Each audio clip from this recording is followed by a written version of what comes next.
கொஞ்ச நாளாக பார்த்தீங்கன்னா பெரிய பட்ஜெட் மூவிஸ் எதுவுமே ரிலீஸ் ஆகலை.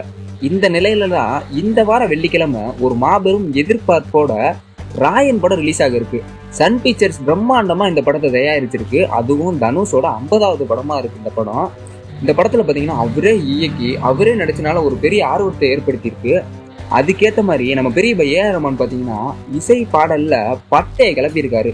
இந்த படம் கண்டிப்பா அடங்காத அசுரனா வரும். தனுஷ் நிச்சயம் வசூல் வேட்டையை நடத்துவாரா என எதிர்பார்ப்போட எல்லாரும் இருக்காங்க.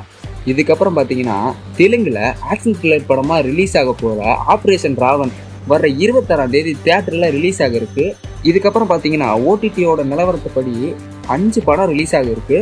அதுல பாத்தீங்கன்னா நம்ம யோகி பாபு, கயல் சந்திரன், வாணி போஜன் நடிப்புல உருவாகி இருக்க சட்னி சாம்பார் படம் டிஸ்னி பிளஸ் ஹாட்ஸ்டார்ல வர்ற 26ஆம் தேதி ரிலீஸ் ஆக இருக்கு.